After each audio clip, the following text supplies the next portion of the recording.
इच्छा, आशा, अपेक्षा, आकांक्षा, यही सब मानव समाज के चालक होते हैं। नहीं? यदि कोई आपसे पूछे कि आप कौन, तो आपका उत्तर क्या होगा? विचार कीजिए।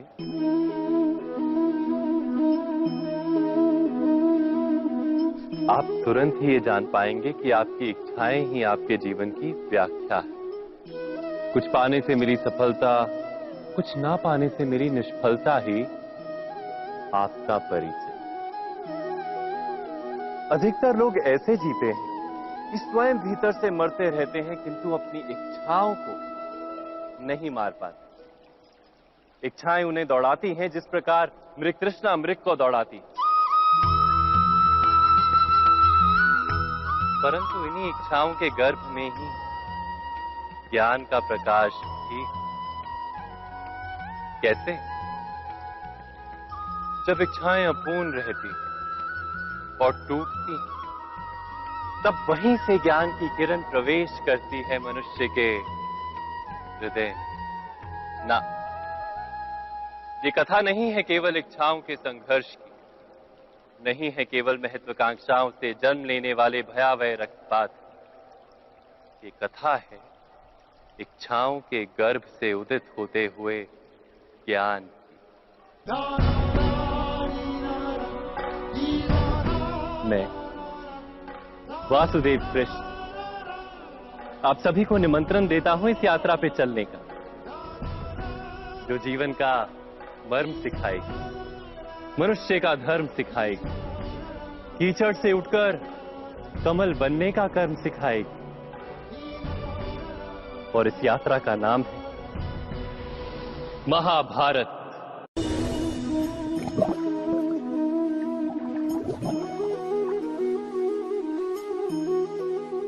इस संसार में आने वाला प्रत्येक बालक संपूर्णतः संस्कार रहित होता है। उसके अंतर पर ना किसी अच्छे संस्कार के चिन्ह अंकित होते हैं, ना ही बुरे संस्कार के। अर्थात जन्म से बालक में ना कोई गुण होता है और ना ही कोई दोष। तो ये दोष अथवा गुण किस प्रकार प्राप्त होते हैं? क्या हमने कभी विचार किया है? जो बात माता पिता के मुख से निरंतर सुनी जाती है, वही बात उनकी संतानों के हृदय का संस्कार बनती है। जैसे किसी गांव में नदी तट तक एक पगडंडी बन जाती है केवल उस मार्ग पर बार बार चलने के कारण। अर्थात माता पिता के हृदय की इच्छाएं उनकी संतानों के हृदय का दोष अथवा गुण बनकर जन्म लेती हैं। क्या ये सत्य नहीं? पर फिर भी जब उनकी संतानों में कोई दोष दिखाई देता है, तो माता पिता आश्चर्य और दुख से भर जाते। माता पिता का हृदय ये प्रश्न करता है कि उनकी संतानों में ये कुसंस्कार आए कहां से। सत्य तो यही है कि माता पिता अपनी संतानों को अनजाने में ही कुसंस्कार के बीज दे देते हैं, जो उनके संतानों की हृदय भूमि पर कुसंस्कार का वृक्ष बनकर उगता है। अर्थात अपनी संतानों को सुसंस्कारी और धर्ममय बनाने की आशा रखने वाले प्रत्येक माता पिता को प्रथम अपने हृदय की इच्छाओं पर अंकुश रखना क्या अनिवार्य नहीं?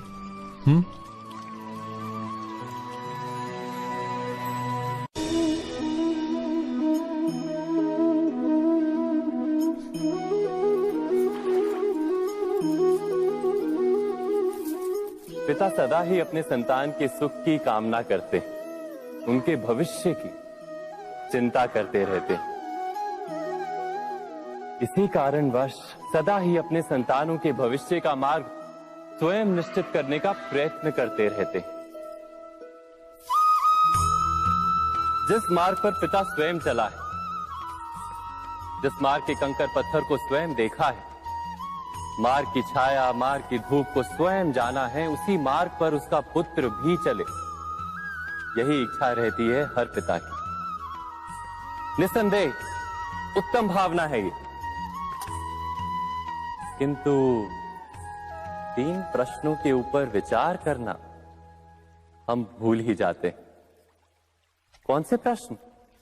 प्रथम प्रश्न, क्या समय के साथ प्रत्येक मार्ग बदल नहीं जाते? क्या समय सदा ही नई चुनौतियों को लेकर नहीं आता? तो फिर बीते हुए समय के अनुभव नई पीढ़ी को किस प्रकार लाभ दे सकते हैं? दूसरा प्रश्न, क्या प्रत्येक संतान अपने माता पिता की छवि होता है? हाँ, संतानों को संस्कार तो अवश्य माता पिता देते हैं, किंतु भीतर की क्षमता तो ईश्वर देते हैं। तो जिस मार्ग पर पिता को सफलता मिली है, विश्वास है कि उसी मार्ग पर उसकी संतानों को भी सफलता और सुख प्राप्त होगा। तीसरा प्रश्न, क्या जीवन के संघर्ष और चुनौतियां लाभकारी नहीं होती? क्या प्रत्येक नया प्रश्न एक नए उत्तर का द्वार नहीं खोलता? तो फिर संतानों को नए नए प्रश्नों, संघर्षों और चुनौतियों से दूर रखना, ये उनके लिए लाभ करना कहलाएगा या हानि पहुंचाना? अर्थात जिस प्रकार संतान के भविष्य का निर्माण करने के बदले उसके चरित्र का निर्माण करना श्रेष्ठ है, वैसे ही संतानों के जीवन का मार्ग निश्चित करने के बदले उन्हें नए संघर्षों के साथ जूझने के लिए मनोबल व ज्ञान देना अधिक लाभदायक नहीं होगा? स्वयं विचार कीजिए।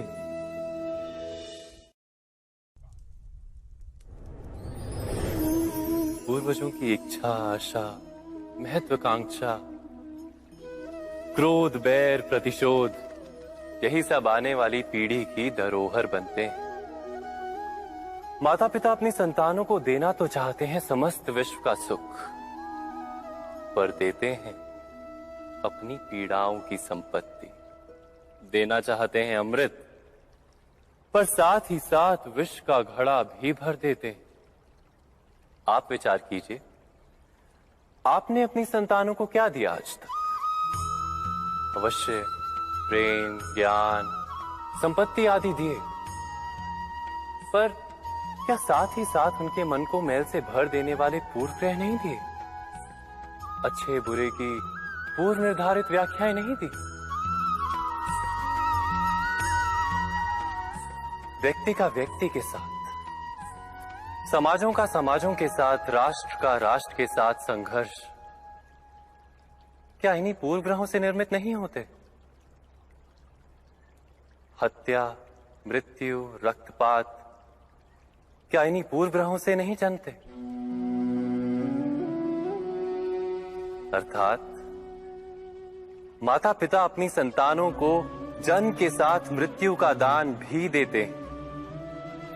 प्रेम के प्रकाश के साथ साथ घृणा का अंधकार भी देते हैं, और अंधकार मन का, हृदय का हो या वास्तविक हो, उससे केवल भय प्राप्त होता है, केवल भय। स्वयं विचार कीजिए।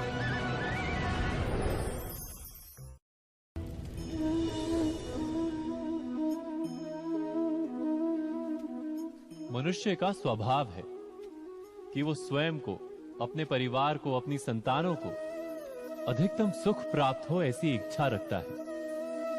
इसी कारण से हम सदा श्रम और कष्ट से अंतर रखते हैं, विश्राम और सुविधाओं को बढ़ाने का प्रयास करते हैं। स्वयं अपने जीवन का विचार कीजिए, क्या ये सत्य नहीं कि हम अपनी संतानों के लिए सदा ही विश्राम और सुविधा का आयोजन करते हैं? पर क्या कभी सोचा है केवल विश्राम से क्या लाभ प्राप्त होता है? केवल सुख और सुविधा जिन्हें प्राप्त हो, उनका जीवन कैसा होता है? शरीर जब श्रम करता है तो अधिक स्वस्थ बनता है। बुद्धि भी जब कठिन चुनौतियों का सामना करती है तो अधिक तेजस्वी बनती है। ये हम सबका अनुभव है, पर हम शायद ये भूल जाते हैं कि मन और आत्मा को जब कठिनाइयां प्राप्त होती हैं, तब वे भी अधिक बलवान होती हैं। अर्थात जब भी हम अपनी संतानों को श्रम और दुख से दूर रखने का प्रयास करते हैं, क्या वास्तव में उनके सुख का मार्ग बंद नहीं कर देते? स्वयं विचार कीजिए।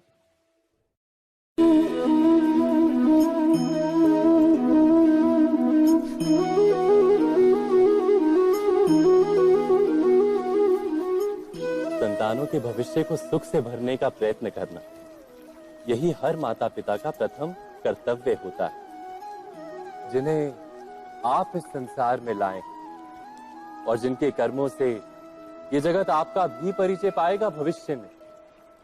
उनके भविष्य के सुख की योजना करने से अधिक महत्व और हो भी क्या सकता है। किंतु सुख और सुरक्षा, क्या ये मनुष्य के कर्मों से प्राप्त नहीं होते?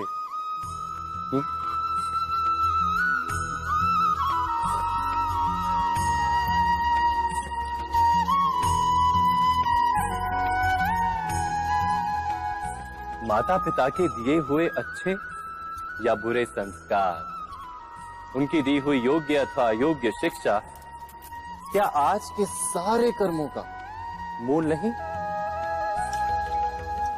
संस्कार और शिक्षा से बनता है मनुष्य का चरित्र, अर्थात माता पिता अपनी संतानों का जैसा चरित्र बनाते हैं, ऐसा ही बनता है उनका भविष्य। किंतु फिर भी अधिकतर माता पिता अपनी संतानों का भविष्य सुरक्षित करने की चिंता में उनका चरित्र निर्माण का कार्य भूल ही जाते हैं। वस्तुतः जो माता पिता अपनी संतानों के भविष्य की चिंता करते हैं, उनकी संतानों को कोई लाभ नहीं होता।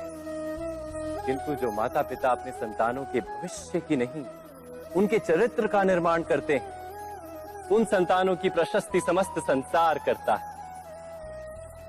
स्वयं विचार कीजिए।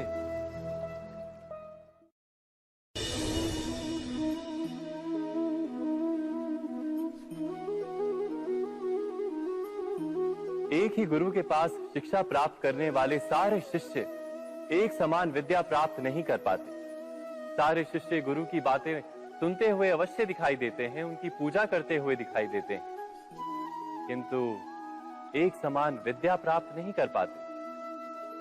क्या कभी विचार किया है ऐसा क्यों होता है? सत्य तो यह है कि विद्या प्राप्त ना कर पाने वाले शिष्य समर्पण का दिखावा तो करते हैं, किंतु समर्पण का वास्तविक अर्थ नहीं समझ पाते। गुरु के चरणों में फूल चढ़ाने से अथवा गुरु का आदेश मानने मात्र से क्या समर्पण सिद्ध होता है?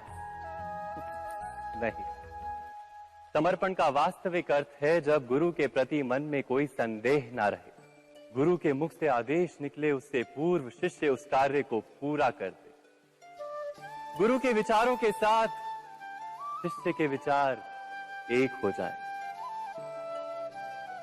शिष्य जब तक अपने गुरु में ब्रह्मा विष्णु महेश इनके रूप ना देख ले, तब तक उसका समर्पण सत्य नहीं। वास्तव में समर्पण किसी कार्य का नाम नहीं, समर्पण तो हृदय की भावना और मन की स्थिति का नाम है। अर्थात हमारे अज्ञान में क्या दोष केवल हमारे मन का नहीं?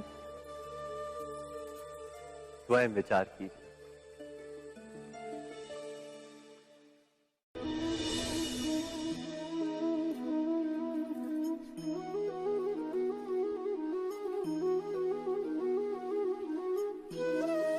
ज्ञान प्राप्ति सदा ही समर्पण से होती है, यह हम सब जानते हैं। किंतु समर्पण का वास्तविक महत्व क्या है? क्या हमने कभी विचार किया? मनुष्य का मन सदा ही ज्ञान प्राप्ति में विभिन्न बाधाओं को उत्पन्न करता है। कभी किसी अन्य विद्यार्थी से ईर्ष्या हो जाती है, कभी पढ़ाए हुए पाठों पर संदेह जन्मता है और कभी गुरु द्वारा दिया गया दंड मन को अहंकार से भर देता है। नहीं, क्या ऐसा नहीं होता? न जाने कैसे कैसे विचार मन को भटकाते हैं और मन की इसी अयोग्य स्थिति के कारण हम ज्ञान प्राप्त नहीं कर पाते। मन की योग्य स्थिति केवल समर्पण से निर्मित होती है। समर्पण मनुष्य के अहंकार का नाश करता है, ईर्ष्या, महत्वाकांक्षा आदि भावनाओं को दूर कर हृदय को शांत करता है और मन को एकाग्र करता है। वास्तव में ईश्वर की सृष्टि में ना ज्ञान की मर्यादा है ना ज्ञानियों की। गुरु दत्तात्रेय ने तो गाय और श्वान से भी ज्ञान प्राप्त कर लिया था। अर्थात विषय ब्रह्म ज्ञान का हो या जीवन के ज्ञान का या गुरुकुल में प्राप्त होने वाले ज्ञान का, उसकी प्राप्ति के लिए गुरु से अधिक महत्व है उस गुरु के प्रति हमारा समर्पण। क्या ये सत्य नहीं? स्वयं विचार कीजिए।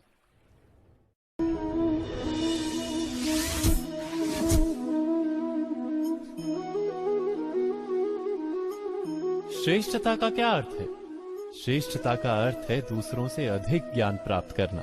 अर्थात मूल्य इस बात का नहीं कि स्वयं कितना ज्ञान प्राप्त किया, मूल्य इस बात का है कि प्राप्त किया हुआ ज्ञान अन्य लोगों से कितना अधिक है। अर्थात श्रेष्ठता की इच्छा ज्ञान प्राप्ति को भी एक स्पर्धा बना देती है। और स्पर्धा में विजय अंतिम कब होती है?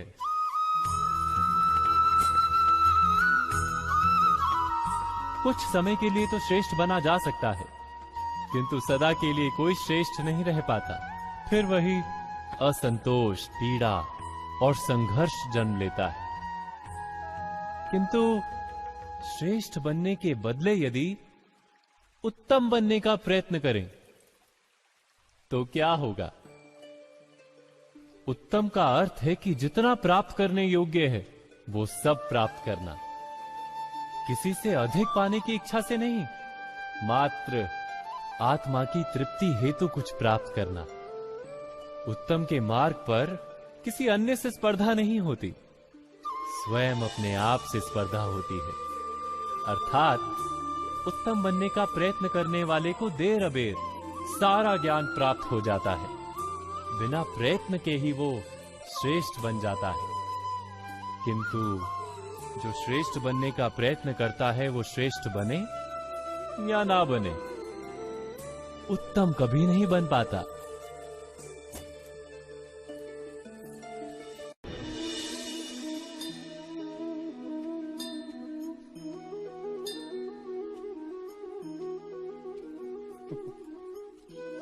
जब जब मनुष्य के सामने कोई विकट स्थिति आती है तो मनुष्य ईश्वर से प्रार्थना करता है, ईश्वर के समक्ष याचना करता है कि वो स्थिति से उभरे। किंतु इस प्रार्थना का वास्तविक रूप क्या है? क्या ये हमने कभी विचार किया है? प्रार्थना का अर्थ है अपनी सारी आशंकाएं, सारी चिंताएं, सारे संकल्प विकल्प, अपनी सारी योजनाएं ईश्वर के चरणों पर रख देना। अर्थात अपने कर्म का फल क्या होगा इसकी चिंता ना करके धर्म के अनुरूप कर्म करना, ईश्वर की योजना को अपनी नियति मानना, यही प्रार्थना है ना। किंतु ईश्वर की योजना को समझ पाना क्या संभव है? वो योजना तो हमारे कार्यों के परिणाम के रूप में प्रकट होती है सदा ही, किंतु यदि कोई कर्मों का ही त्याग कर दे, क्या वो प्रार्थना है? वास्तव में कर्म ही जीवन और फल के प्रति मोह ना रखना ही सच्ची प्रार्थना। जो प्रार्थना कर्म में बाधा बन जाए, मनुष्य को कार्य ही ना करने दे, वो प्रार्थना है या पराजय? स्वयं विचार कीजिए।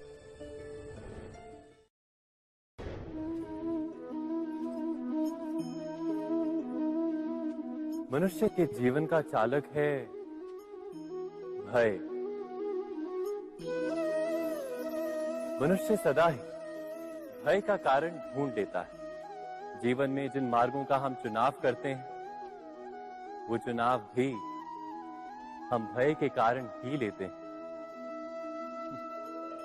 किंतु क्या ये भय वास्तविक होता है? विचार कीजिए।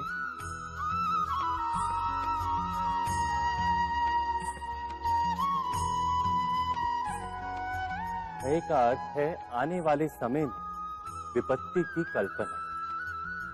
किंतु समय का स्वामी कौन? ना तो हम समय के स्वामी हैं, ना हमारे शत्रु या प्रतिस्पर्धी। समय तो ईश्वर के अधीन चलता है।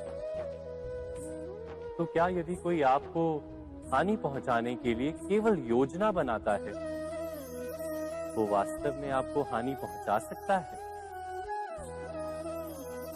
नहीं।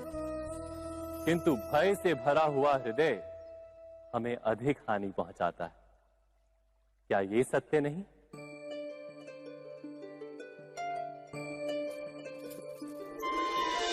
विपत्ति के समय भयभीत हृदय अयोग्य निर्णय करता है और विपत्ति को अधिक पीड़ादायक बनाता है। किंतु विश्वास से भरा हृदय विपत्ति के समय को भी सरलता से पार कर जाता है। अर्थात जिस कारण से मनुष्य हृदय में भय को स्थान देता है, भय ठीक उससे विपरीत कार्य करता है। क्या ये सत्य नहीं? स्वयं विचार कीजिए।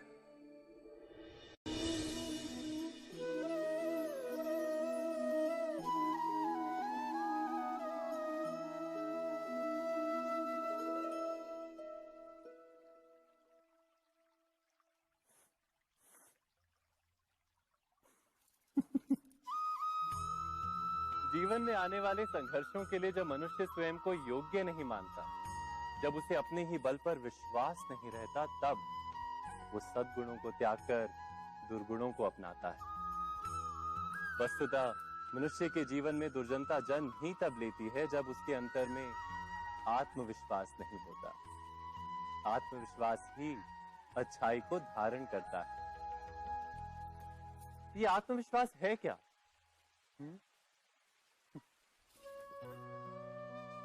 जब मनुष्य ये मानता है कि जीवन का संघर्ष उसे दुर्बल बनाता है, तो उसे अपने ऊपर विश्वास नहीं रहता। वो संघर्ष के पार जाने के बदले संघर्ष से छूटने के उपाय ढूंढने लगता है। किंतु जब वो ये समझता है कि ये संघर्ष उसे अधिक शक्तिशाली बनाते हैं, ठीक जैसे व्यायाम करने से देह की शक्ति बढ़ती, तो प्रत्येक संघर्ष के साथ उसका उत्साह बढ़ता है। अर्थात आत्मविश्वास और कुछ भी नहीं, मन की स्थिति, जीवन को देखने का दृष्टिकोण मात्र है। और जीवन का दृष्टिकोण तो मनुष्य के अपने वश में होता है। स्वयं विचार कीजिए।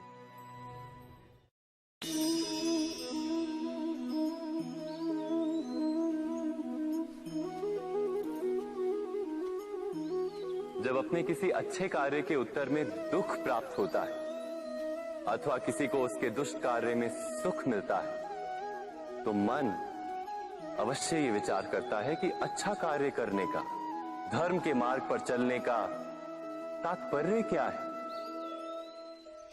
पर दुष्ट आत्मा को क्या प्राप्त होता है ये भी देखिए। दुष्टता करने वाला हृदय सदा चंचल रहता है, अकुलाता रहता है। मन में सदा नए नए संघर्ष उत्पन्न होते हैं। अविश्वास उसे जीवन भर दौड़ाता है। क्या ये सुख? जबकि धर्म पे चलने वाले, अच्छा कार्य करने वाले, सच्चरित्र व्यक्ति का हृदय शांत रहता है। परिस्थितियां उसके जीवन के सुख में बाधा नहीं बनती।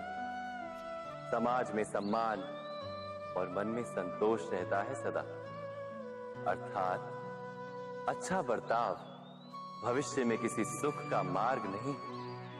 अच्छा बर्ताव स्वयं सुख, अथवा बुरा बर्ताव भविष्य में किसी दुख का मार्ग नहीं। अधर्म उसी क्षण दुख उत्पन्न करता है। धर्म से सुख नहीं, धर्म स्वयं सुख।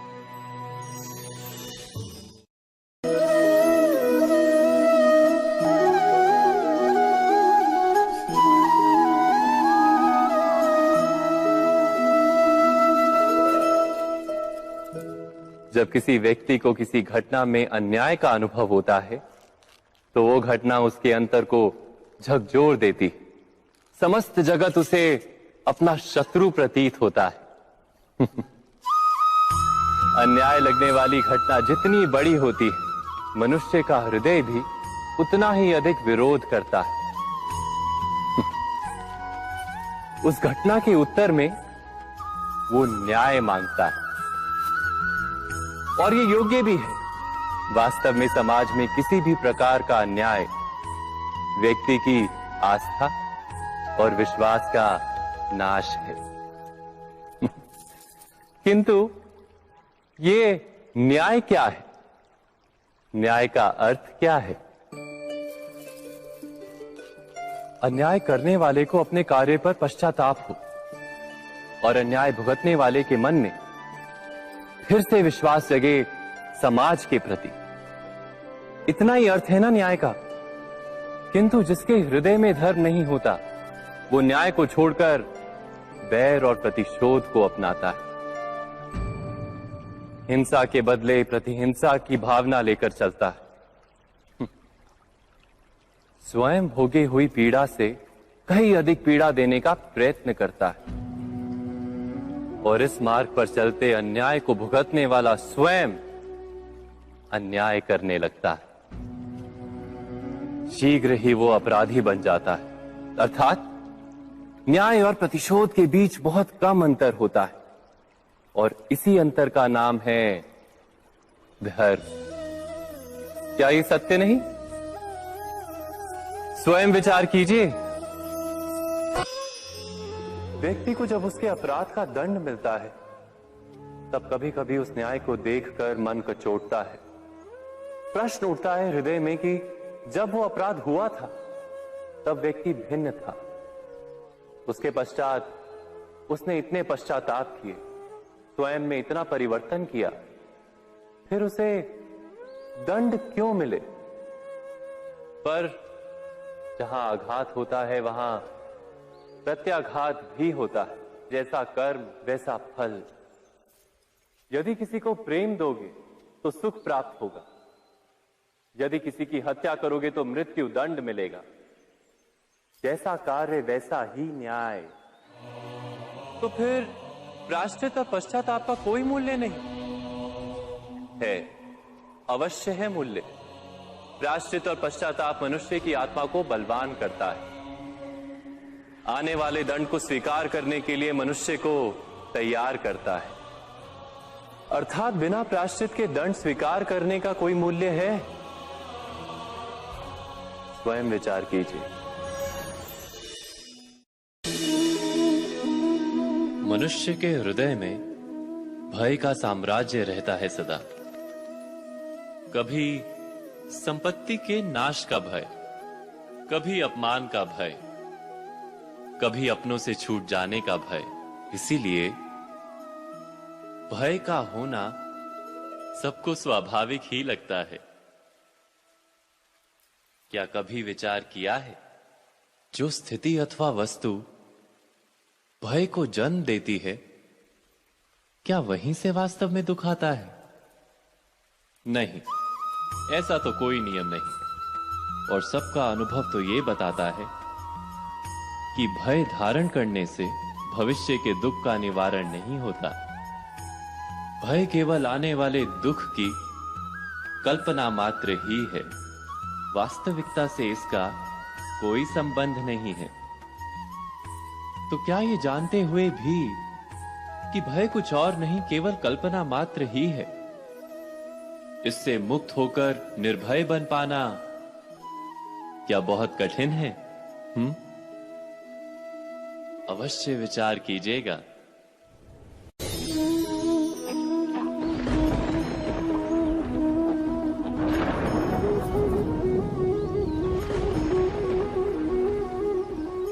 सपनों और पूर्वाभासों के आधार पर हम भविष्य के सुख दुख की कल्पना करते हैं। भविष्य के दुख का कारण दूर करने के लिए हम आज योजना बनाते हैं। किंतु कल के संकट को आज निर्मूल करने से हमें लाभ मिलता है या हानि पहुंचती है? ये प्रश्न हम कभी नहीं करते। सत्य तो ये है कि संकट और उसका निवारण साथ जन से है, व्यक्ति के लिए भी और सृष्टि के लिए भी। नहीं, आप अपने भूतकाल का स्मरण कीजिए, इतिहास को देखिए। आप तुरंत ही ये जान पाएंगे कि जब जब संकट आता है तब तब उसका निवारण करने वाली शक्ति भी जन्म लेती है। यही तो जगत का चलन है। वस्तुतः संकट ही शक्ति के जन्म का कारण है। प्रत्येक व्यक्ति जब संकट से निकलता है तो एक पद आगे बढ़ा होता है, अधिक चमकता है, आत्मविश्वास से अधिक भरा होता है, न केवल अपने लिए अपितु विश्व के लिए भी। क्या ये सत्य नहीं? वास्तव में संकट का जन्म है एक अवसर का जन्म, अपने आप को बदलने का, अपने विचारों को ऊंचाई पर करने का अवसर, अपनी आत्मा को बलवान और ज्ञान मंडित बनाने का अवसर।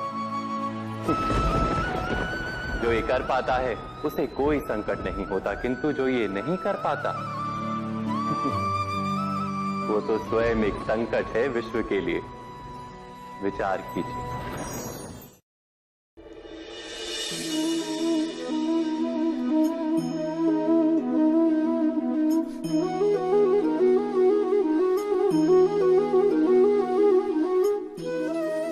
जीवन का हर क्षण निर्णय का क्षण होता है। प्रत्येक पद पर दूसरे पद के विषय में कोई निर्णय करना ही पड़ता है, और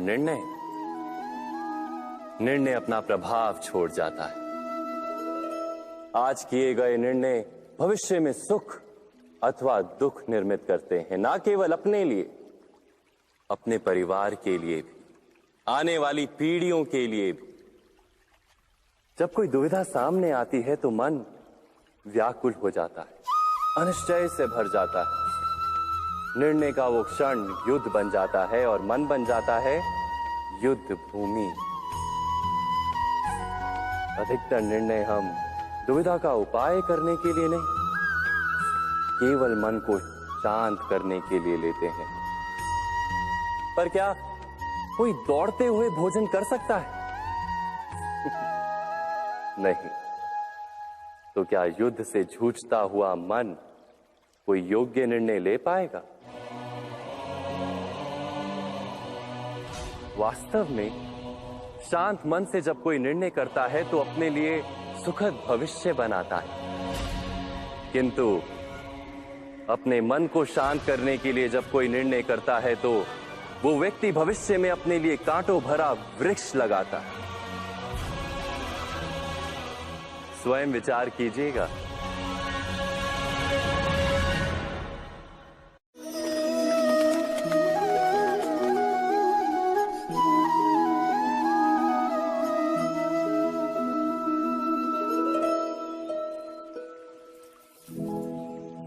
निर्णय के क्षण में हम सदा ही किसी अन्य के सुझाव, सूचना, मंत्रणा या परामर्श को आधार बनाते हैं, और हमारे भविष्य का आधार हमारे आज लिए गए निर्णय के ऊपर होता है। तो क्या हमारा भविष्य किसी अन्य के परामर्श, किसी अन्य के सुझाव का फल है? क्या हमारा संपूर्ण जीवन किसी अन्य की बुद्धि का परिणाम? क्या हमने कभी विचार किया है?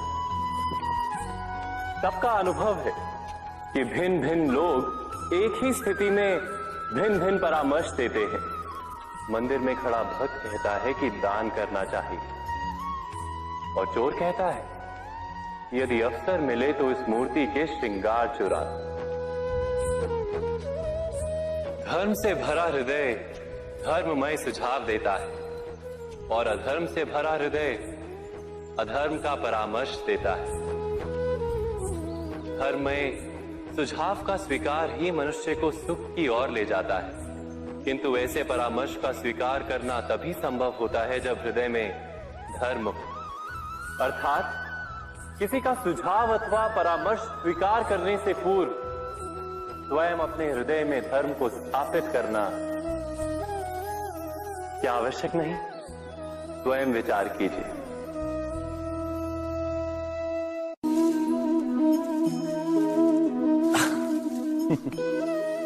मनुष्य के सारे संबंधों का आधार है अपेक्षा।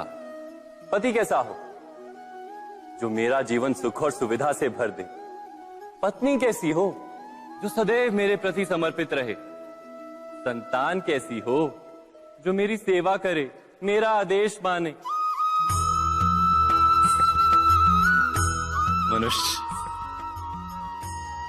मनुष्य उसी को प्रेम भी कर पाता है जो उसकी अपेक्षा पूर्ण करता है। और अपेक्षा की तो नियति है भंग होना। कैसे?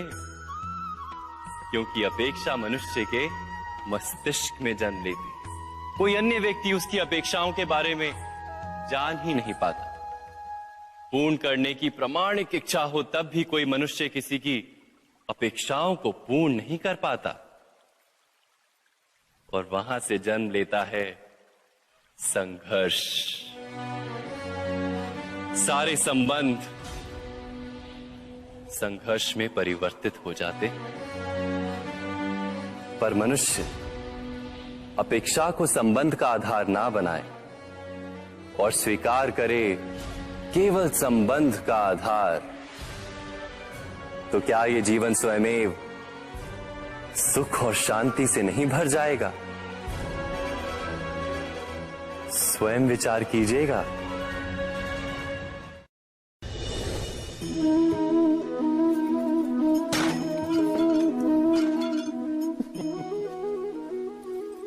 कभी कभी कोई घटना मनुष्य के जीवन की सारी योजनाओं को तोड़ देती और मनुष्य उस आघात को अपने जीवन का केंद्र मान लेता।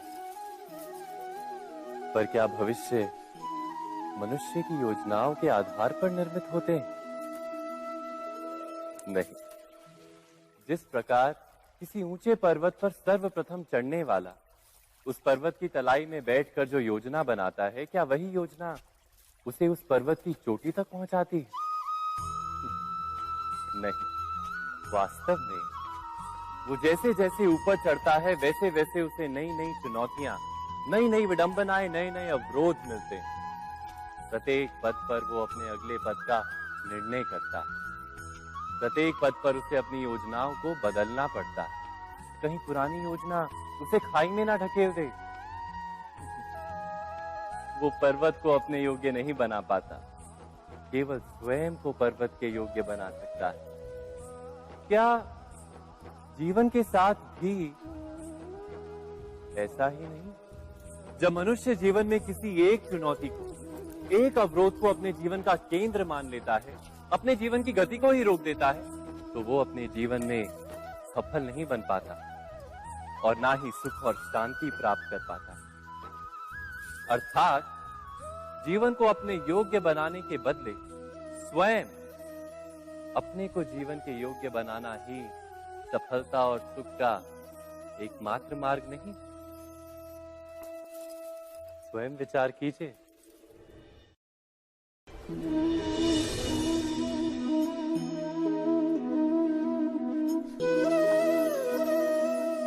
सत्ता की लालसा सबके हृदय को घेरे रहती है।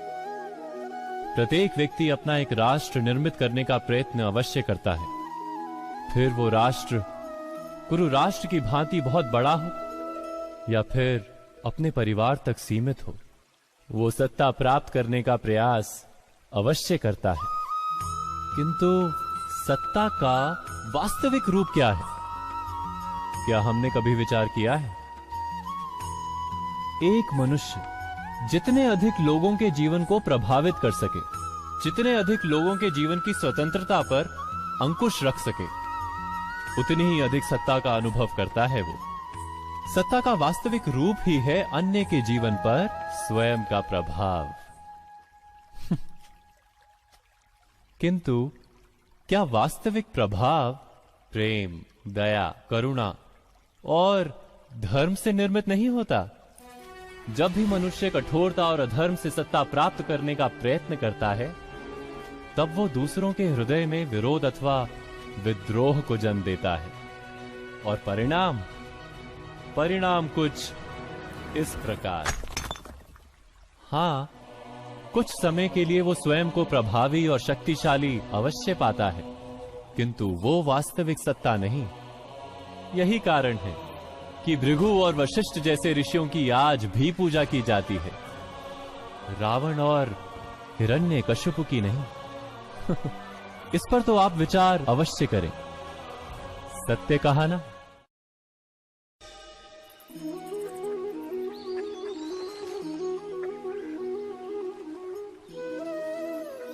समय के आरंभ से ही मनुष्य को एक प्रश्न सदा पीड़ा देता है कि वो अपने संबंधों में अधिकतम सुख और कम से कम दुख किस प्रकार प्राप्त कर सकता है।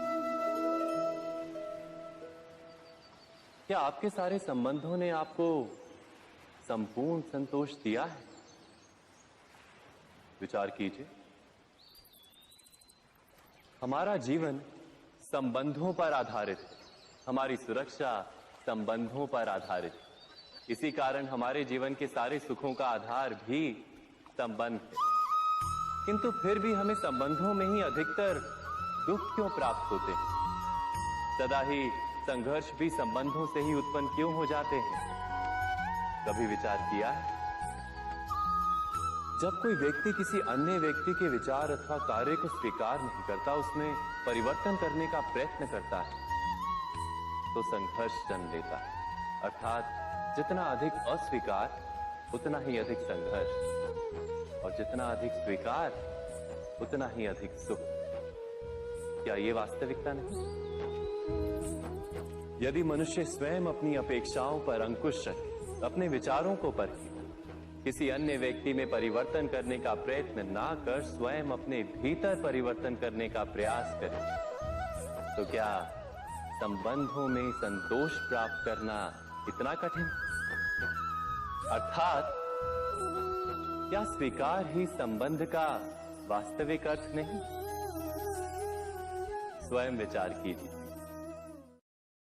दो व्यक्ति जब निकट आते हैं तो एक दूसरे के लिए सीमाएं और मर्यादाएं निर्मित करने का प्रयत्न अवश्य करते हैं। हम यदि सारे संबंधों पर विचार करें तो देखेंगे कि इन सारे संबंधों का आधार यही सीमाएं हैं जो हम दूसरों के लिए निर्मित करते हैं। और यदि अनजाने में भी कोई अन्य व्यक्ति इन सीमाओं को तोड़ता है तो उसी क्षण हमारा हृदय क्रोध से भर जाता है।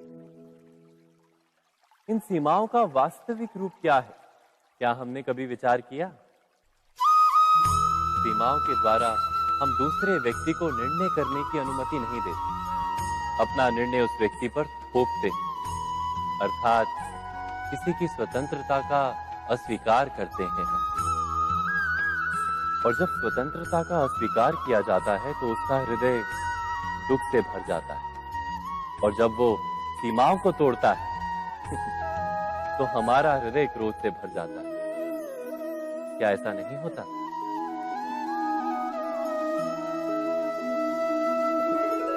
पर यदि एक दूसरे की स्वतंत्रता का सम्मान किया जाए तो किसी मर्यादाओं या सीमाओं की आवश्यकता ही नहीं होती।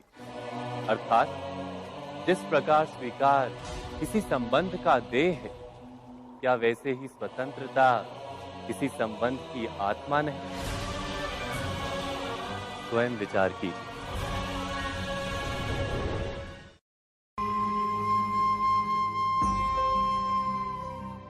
प्रत्येक मनुष्य के जीवन में ऐसा क्षण अवश्य आता है जब सारे स्वप्न, सारी आशाएं, सारे दृश्य ध्वस्त हो जाते हैं।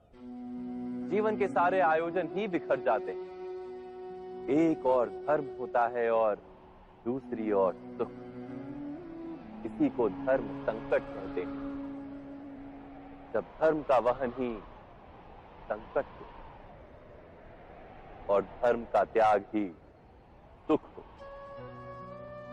विचार कीजिए, कभी किसी स्वजन के विरुद्ध सत्य बोलने का अवसर प्राप्त हो जाता है, कभी ठीक दरिद्रता के समय सरलता से चोरी करने का मार्ग प्राप्त हो जाता है, कभी किसी शक्तिशाली राजनेता या राजा के कर्मचारी का अधर्म प्रकट हो जाता है। सबके जीवन में ऐसी घटना बनती ही रहती है। अधिकतर लोग ऐसे किसी क्षण को धर्म संकट के रूप में जान ही नहीं पाते। हमें किसी प्रकार के संघर्ष का अनुभव ही नहीं होता। सहजता से सुख की ओर खींचे चले जाते हैं, जैसे मक्खी गुड़ की ओर खींची चली जाती। वास्तव में धर्म संकट का क्षण ईश्वर के निकट जाने का क्षण होता है। यदि हम संघर्षों से भयभीत ना हो, सुख की ओर आकर्षित ना हो, अपने धर्म पर दृढ़ रहे, तो ईश्वर का साक्षात्कार दूर नहीं।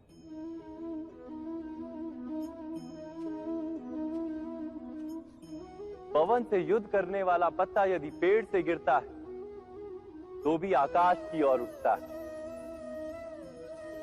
पवन से झुकने वाली घास वहीं भूमि पर रह जाती है। अर्थात धर्म संकट से यदि हम संकट को ही टाल दें तो सुख तो मिलता है, जीवन बढ़ता है, किंतु क्या चरित्र नहीं टूटता? क्या आत्मा दरिद्र नहीं हो जाती? क्या ईश्वर से अंतर नहीं हो जाता? स्वयं विचार कीजिए। जब भी किसी की आशा और इच्छा भंग होती है तो उसका हृदय क्रोध से भर जाता है। जिस व्यक्ति को वो अपना अपराधी समझता है उसे दंड देने का प्रयत्न करता है। पर क्या हमारी इच्छा या आशा का भंग होना क्या सदा ही किसी का अपराध होता है? इच्छाओं के अपूर्ण रहने के तो कई कारण हो सकते हैं। कुछ तो संजोग के कारण अधूरी रह जाती हैं और कुछ नियति के कारण। और कभी कभी इच्छाओं का स्वरूप ही ऐसा होता है कि वो पूर्ण नहीं हो पाती। बिना परिस्थिति पर विचार किए किसी को अपराधी मान लेना न्याय नहीं, प्रतिशोध है। न्याय का आधार तो दया है, करुणा है, और प्रतिशोध का आधार क्रोध, अहंकार। अर्थात हृदय में करुणा धारण किए बिना किसी के अपराध के विषय में विचार करना, किसी को दंड देना, क्या अपने आप में ही अन्याय नहीं? स्वयं विचार कीजिए।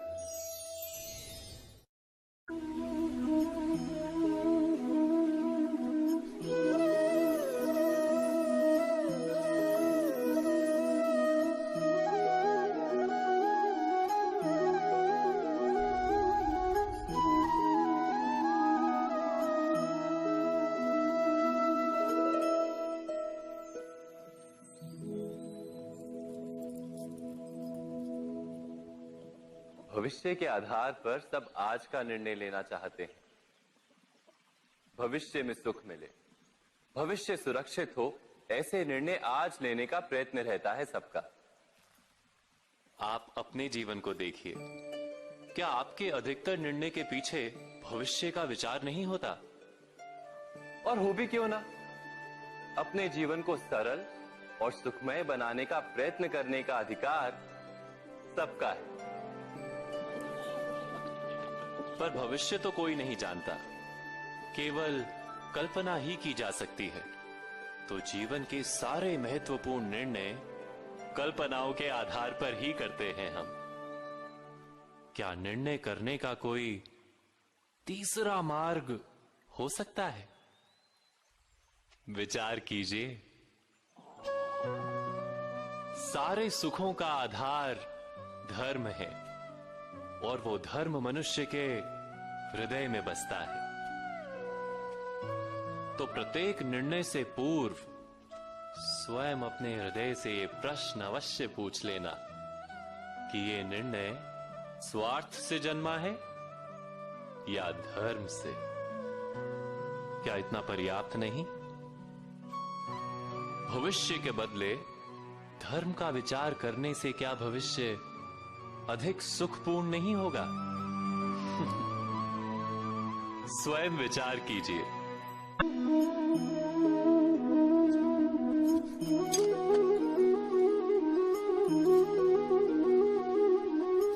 भविष्य का दूसरा नाम है संघर्ष। हृदय में आज इच्छा होती है और यदि पूर्ण नहीं हो पाती तो हृदय भविष्य की योजना बनाता है। भविष्य में इच्छा पूर्ण होगी ऐसी कल्पना करता रहता है, किंतु जीवन ना तो भविष्य में है ना अतीत में। जीवन तो इस क्षण का नाम, अर्थात इस क्षण का अनुभव ही जीवन का अनुभव। पर हम ये जानते हुए भी इतना सा सत्य समझ नहीं पाते। या तो हम बीते हुए समय के स्मरणों को घेर कर बैठे रहते, या फिर आने वाले समय के लिए हम योजनाएं बनाते रहते हैं और जीवन जीवन बीत जाता है। एक सत्य यदि हम हृदय में उतार लें कि ना हम भविष्य देख सकते हैं, ना ही भविष्य निर्मित कर सकते हैं, हम तो केवल धैर्य और साहस के साथ भविष्य को आलिंगन दे सकते हैं, स्वागत कर सकते हैं भविष्य का। तो क्या जीवन का हर पल जीवन से नहीं भर जाएगा? स्वयं विचार कीजिए।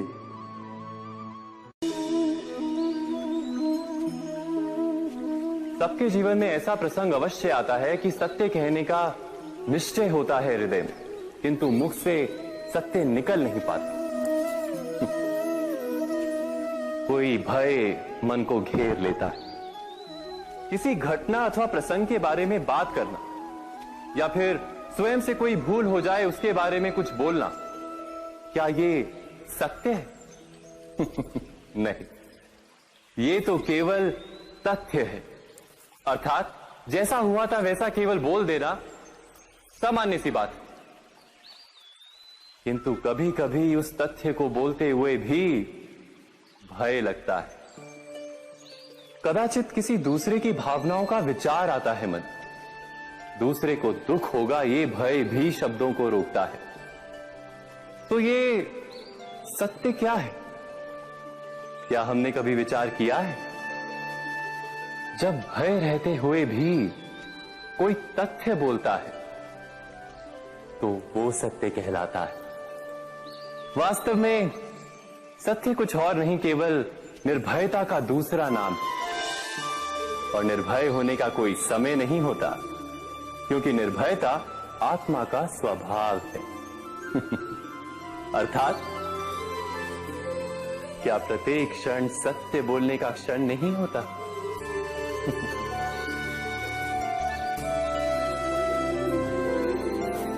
स्वयं विचार कीजिए।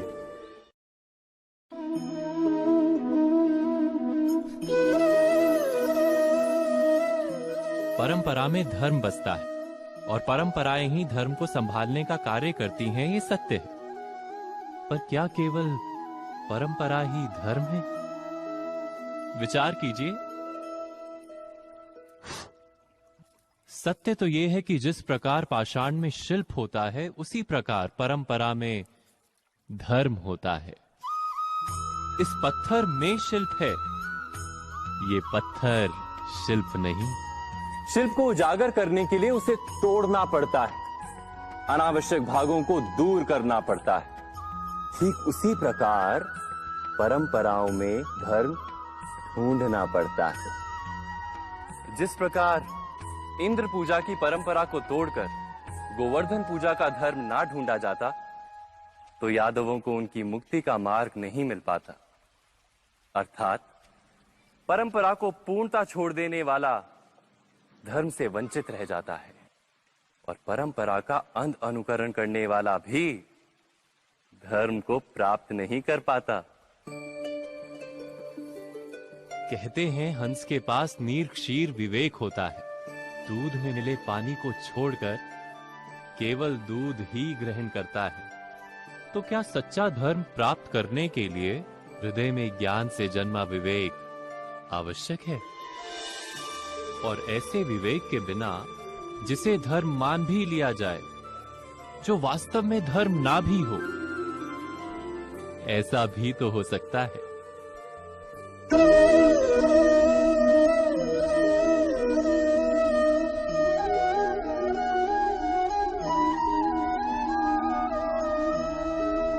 महाभारत का ये युद्ध, महाभारत की ये कथा अनेक सत्यों को प्रस्थापित करती है।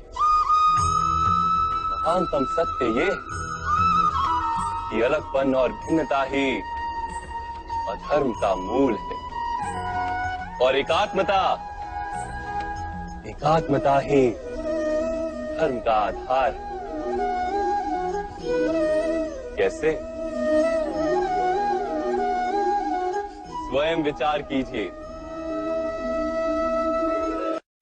मनुष्य का हृदय सुख की आशाओं से, सत्ता और संपत्ति की इच्छाओं से घिरा रहता है सदा। किंतु सामान्य रूप से मनुष्य अपने माता पिता, संतानों, भाई बहन या पत्नी के साथ उचित व्यवहार ही करता है, कोई अन्याय नहीं करता। वो सुख और संपत्ति को समान भागों में बांटकर भोगता है, क्योंकि वो ये जानता है कि उसके सुख का आधार है उसका परिवार, उसके सुख का कारण है उसका परिवार। मनुष्य ये भी जानता है कि उसका सुख समाज से आता है, किंतु वो समाज के साथ अन्याय कर लेता है, समाज का शोषण कर लेता है, क्योंकि वो समाज को अपने सुख का कारण नहीं मानता, वो समाज को अपने सुख का साधन मानता है। भेद है तो कारण और साधन में। मनुष्य को जब ये बोध हो जाता है कि सारा संसार परमात्मा का ही रूप है, प्रत्येक जीव परमात्मा का ही अंश है, अर्थात कोई पराया नहीं, सब अपने, ये सारा संसार अपना ही है, अपना ही परिवार है, तो क्रोध का कोई कारण ही नहीं रह जाता। सारे संघर्ष, सारा वैर, सारा प्रतिशोध नष्ट हो जाता है। अंतर में परमात्मा और संसार में एकात्मता, यही धर्म का मूल सिद्धांत है। महाभारत की ये यात्रा क्रोध से बोध की यात्रा है, भिन्नता से एकात्मता की यात्रा है। भूमि पर वास करने वाली प्रजा जब तक इस महाभारत की कथा को अपने स्मरणों में जीवित रखेगी, तब तक ऐसा विध्वंस पुनः नहीं होगा। कोई भी शक्ति इसकी महत्ता का वस्त्र हरण नहीं कर पाएगी। इस यात्रा में मेरे साथ प्रवास करने वालों को मैं अभिनंदन देता हूं। उनके हृदय में धर्म का बीज स्थापित, कल्याण, संसार का कल्याण। ओम सहना भवतु। ईश्वर हमारा रक्षण करे। सहनो भुनक्तु। हम सब मिलकर सुख भोगे। सहवीर्यम करवावहे। एक दूसरे के लिए प्रयास करें। तेजस्विनावधितमस्तु। हम सबका जीवन तेज से भर जाए। मा विद्विषावहे। परस्पर कोई द्वेष या ईर्ष्या ना हो। ओम शांति शांति शांति।